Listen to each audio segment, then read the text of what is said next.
Halo semua, terima kasih udah klik video ini. Kembali lagi bersama aku, Gloria, di channel kita, FNG Channel. Di video kita yang kali ini, aku pengen ngebahas mengenai sejarah dari benua tetangga kita, yaitu benua Australia.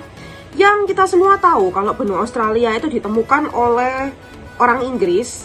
Tapi sebetulnya jauh sebelum orang-orang Inggris datang ke Australia, yang sebetulnya menemukan benua Australia itu adalah orang-orang Indonesia. Kok bisa kayak gitu ceritanya? Jadi yuk kita sama-sama bahas di video ini.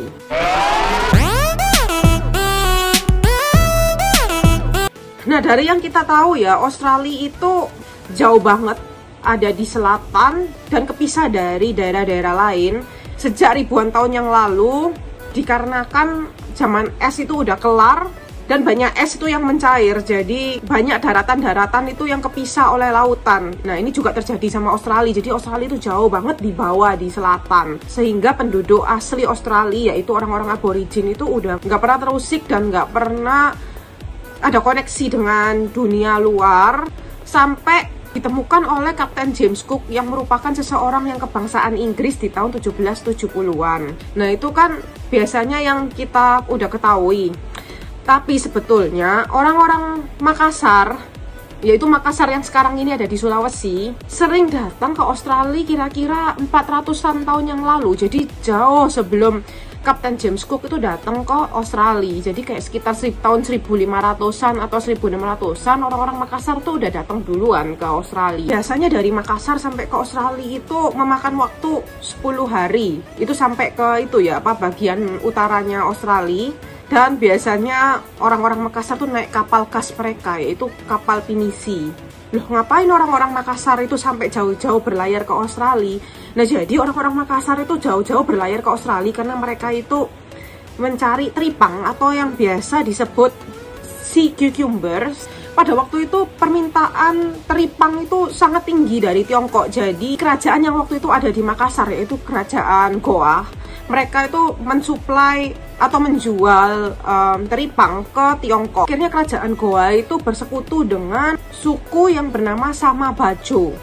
Nah, suku ini itu menghabiskan waktu hidupnya di lautan. Jadi ada yang bilang kalau mereka itu ada di daratan, mereka tuh jadi mabuk. Jadi kalau kita kan biasanya kayak mabuk laut gitu. Nah, mereka kebalikannya, mereka tuh bisa mabuk daratan karena mereka udah biasa di laut. Karena mereka udah biasa hidup di laut, mereka mengetahui lautan Indonesia itu dengan sangat detail. Jadi kalau bagian utara Australia yang cuma 650 km dari Pulau Rote, yaitu pulau paling selatan di Indonesia, itu cuma masalah kecil bagi mereka, mereka bisa menempuh itu. Jadi tiap mereka datang ke Australia itu kira-kira kapalnya itu ada 20 orang, tapi lambat laun itu tambah banyak isi kapalnya. Jadi tambah lama tambah nambah sampai akhirnya ada 60 orang di tiap kapal mereka. Nah, karena orang-orang ini udah sering ke Australia, akhirnya mereka tuh belajar bahwa orang-orang aborigin tuh terdiri dari berbagai jenis suku. Jadi ada orang-orang suku Wik. Nah, kalau suku Wik ini tuh tinggalnya di bagian runcingnya Queensland ini. Orang-orang Wik itu nggak ramah ke pendatang, juga nggak terbuka ke orang-orang pendatang. Sedangkan ada suku Yolngu yang ada di Arnhem Land, yaitu semenanjung ini yang ada di Northern Territory Australia.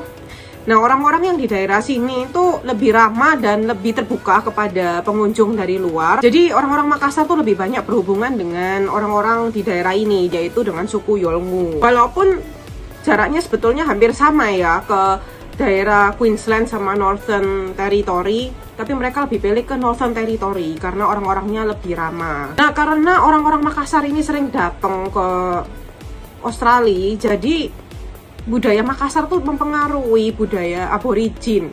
Contohnya di bahasa aborigin, orang-orang aborigin tuh menyebut uang sebagai rupiah. Nah, itu kan merupakan kata-kata serapan dari bahasa kita. Terus juga orang-orang Makassar ini mempengaruhi makanan dari orang-orang aborigin, karena orang-orang Makassar ini bawa bawang putih, terus asam, cengkeh, dan rempah-rempah lain yang merupakan asli dari Indonesia. Dan rempah-rempah kayak gini biasanya nggak tumbuh di Australia. Juga orang-orang Makassar tuh sempat nanam banyak pohon asem di Australia. di daratan-daratan yang daerahnya itu menghasilkan teripang. Nah, pohon-pohon asam ini masih ada sampai sekarang, karena memang pohon asam tuh diketahui bisa hidup ratusan tahun. Nah, jadi pohon-pohon asam ini merupakan saksi hidup bahwa orang-orang Makassar itu sering datang ke Australia sebelum Kapten James Cook datang ke Australia. Orang-orang Makassar ini setelah dapat teripang, kan nggak mungkin ya teripangnya langsung dibawa ke Makassar. Kan makan waktu 10 hari, bisa rusak teripangnya. Nah, jadi teripang itu biasanya dikeringkan dan diawetkan di Australia. Biasanya sih teripang itu mereka rebus, terus mereka keringkan. Nah, mereka ini perlu bantuan dari orang-orang aborigin juga. Nah, jadi jatuhnya orang-orang aborigin ini kerja buat orang-orang Makassar ini. Orang aborigin ini dikasih imbalan beras, cengkeh. Terus diajarin buat perahu. Juga diajarin bikin kapak dari logam. Ini juga untuk memudahkan orang-orang aborigin di sana. Orang Makassar ini sering datang ke Australia, jadi nggak heran ada perkawinan campur antara orang-orang Makassar dengan orang-orang aborigin di Australia. Nah, sebagai contohnya, ada seorang aborigin yang bernama Barbara Lukluk Burarwanga.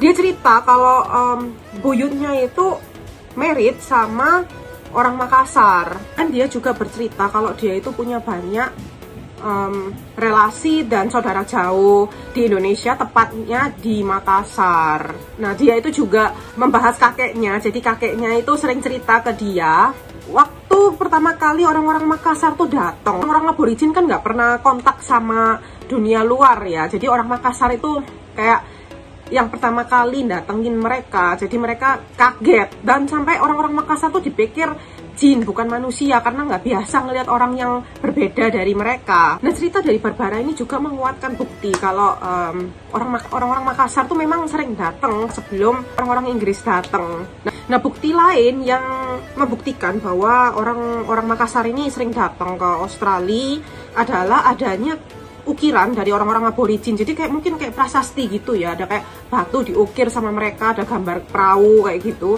Modelnya sih kayak pinisi. Dan yang kita tahu kan orang-orang aborigin itu nggak bisa bikin perahu kayak gini sampai diajarin sama orang Makassar yang tadi aku ceritain. Sebagai imbalan mereka membantu orang-orang Makassar untuk ngawetin teripang.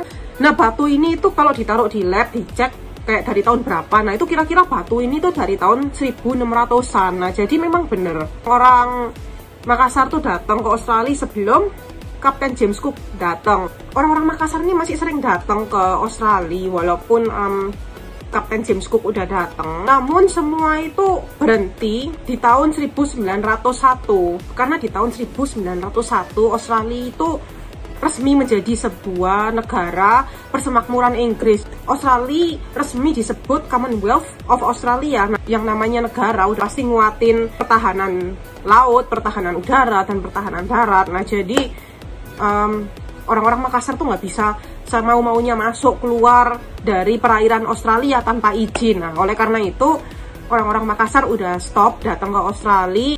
Nah, yang membedakan antara orang-orang Makassar dan orang-orang Inggris, kalau orang-orang Makassar datang ke Australia memang niatnya itu murni untuk berdagang atau berbisnis lah dengan orang-orang aborigin. Mereka pengen nyari teripang. Nah, kalau orang-orang Inggris datang ke Australia itu mengeklaim bahwa tanah ini adalah tanah milik Inggris. Jadi Australia sampai sekarang tetap menjadi negara persemakmuran Inggris. Demikian video singkat kali ini mengenai sejarah dari Australia yang sebetulnya ditemukan oleh orang-orang Indonesia. Semoga informasi yang aku bagikan kali ini bermanfaat buat kalian semua. Jika aku ada salah atau kalian ada pertanyaan, boleh banget komen di bawah. Bagi kalian yang suka video ini bisa klik tombol like dan subscribe. Sampai jumpa di video-video berikutnya. Dah.